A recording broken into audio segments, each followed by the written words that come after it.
നിങ്ങളുടെ favourite shows ഇനി ഒരിക്കലും മിസ്സാവില്ല. ഇപ്പോൾ C5 കാണും നിങ്ങളുടെ ഫേവറേറ്റ് ഷോസ് തികച്ചും സൗജന്യമായി. ആ കുട്ടി ഇവിടുത്തെ ജോലിക്കാരിയാണെന്നല്ലേ പറഞ്ഞത്? അന്ന് നിശ്ചയത്തിനും മഞ്ഞൾ കല്യാണത്തിനും പ്രിയങ്കയുടെ ഒപ്പം ഉണ്ടായിരുന്നു. അതെ അതെ, വേലക്കാരി തന്നെ.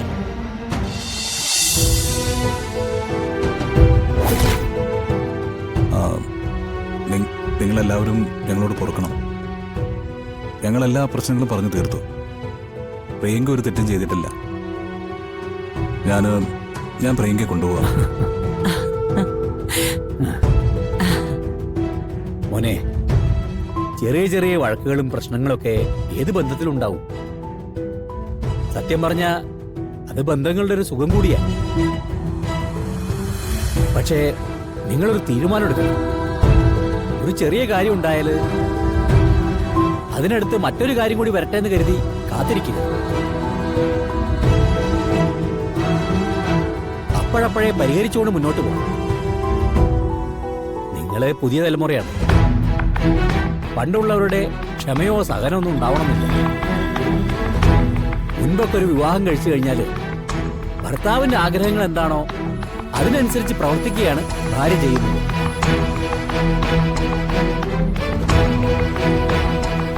ഇപ്പൊ അങ്ങനെയല്ലല്ലോ.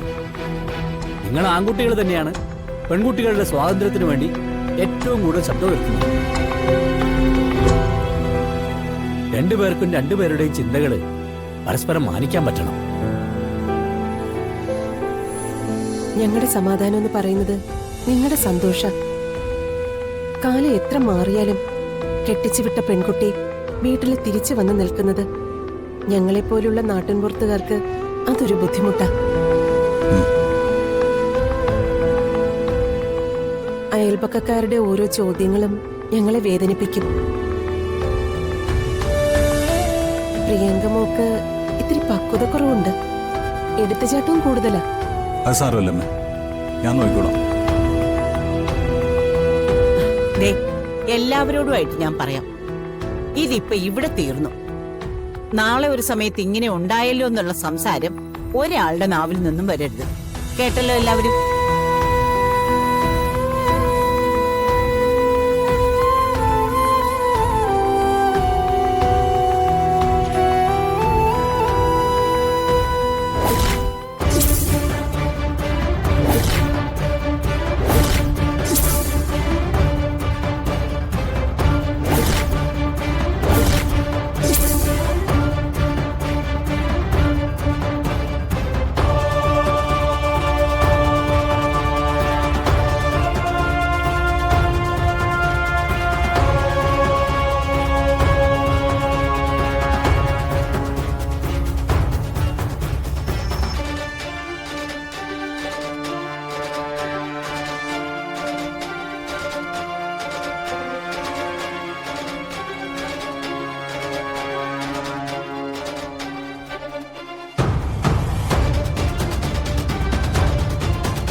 എന്താ മോനെ?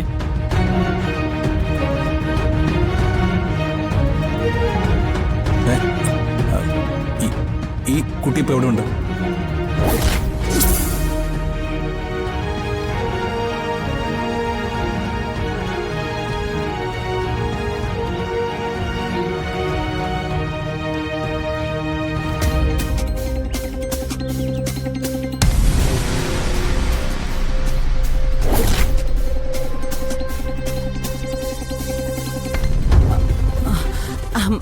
എന്നാ പിന്നെ പിള്ളേര് ഇറങ്ങാൻ നോക്കട്ടെ.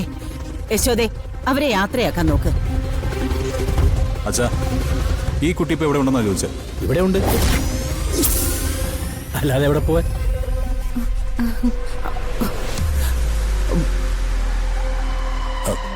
വിവാഹത്തിന് ശേഷം ഞാൻ കണ്ടിട്ടില്ല. മോൻ എന്തൊക്കെയായി പറയുന്നത്? നിങ്ങളിവിടെ വന്നപ്പോഴൊക്കെ രാധ ഇവിടെ ഉണ്ടല്ലോ. എന്തിന്? ഞങ്ങൾ വീട്ടിലേക്ക് വന്നത് പോലും രാധിക കുട്ടിയല്ലേ.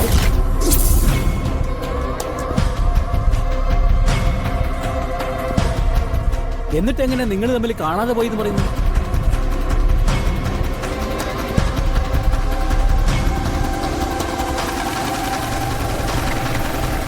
തിരുമേനിയുടെ വീട്ടിൽ നിന്ന് എന്തിനാ പോയത്? എടാ, തന്റെ പേരെന്താ? താൻ എവിടെയാ താമസിക്കുന്നത്? എത്ര വട്ടം നീ എന്റെ കൺമുമ്പിൽ നിന്ന് ഓടി വിളിച്ചു?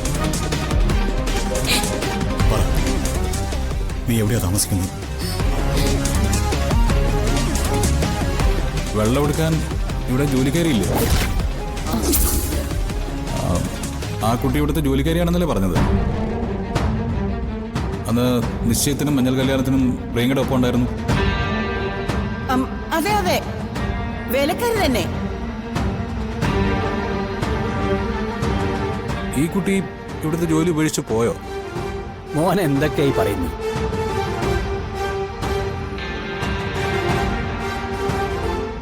ജോലി ഉപേക്ഷിച്ചു പോവാനോ? എന്ത് ജോലി?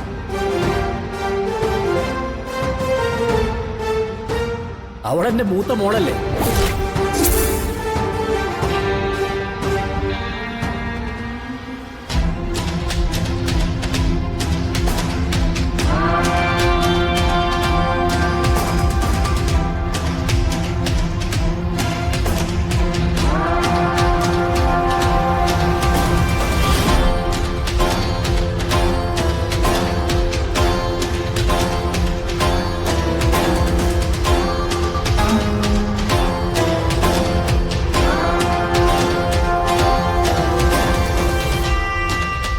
അമ്മയല്ലേ പറഞ്ഞേ? മുത്തശ്ശിയല്ലേ പറഞ്ഞേ വേലക്കാരിയാണെന്ന്?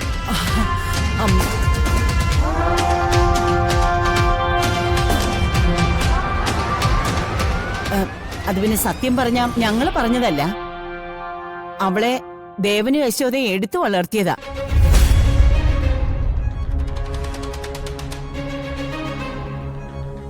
കണിമംഗലത്തുനിന്ന് പെണ്ണ് കാണാൻ ആളുകൾ വന്നപ്പോ ഒന്നും ഒളിച്ചു വെക്കണ്ടെന്ന് കരുതി സത്യം പറഞ്ഞതാ. അവിടെ നിന്ന് വന്നവര് ആ കണ്ണില് അവളെ കണ്ടത് അല്ലേ യശോദേ?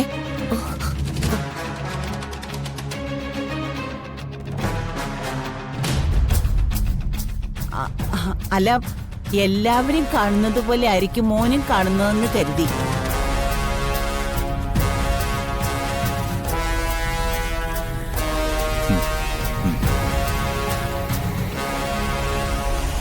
എന്തോ വിവാഹത്തിന് ശേഷം ഞാൻ ഇങ്ങനെ ഒരാളെ ശ്രദ്ധിച്ചിട്ടേ ഇല്ല. അത് വലിയൊരു തെറ്റായിപ്പോയി. അച്ഛനൊന്ന് വിളിച്ചേ. അതിപ്പോ തെറ്റും മാപ്പൊന്നും പറയാൻ നിക്കണ്ട മോനെ. അതുമാത്രമല്ല, അവൾ അമ്പലത്തിലെങ്ങാണ്ട് പോയിരിക്കുന്നാ തോന്നുന്നേ. അവളിവിടെ ഉണ്ടല്ലോ. മോളെ രാധികേ, നീ വന്നേ.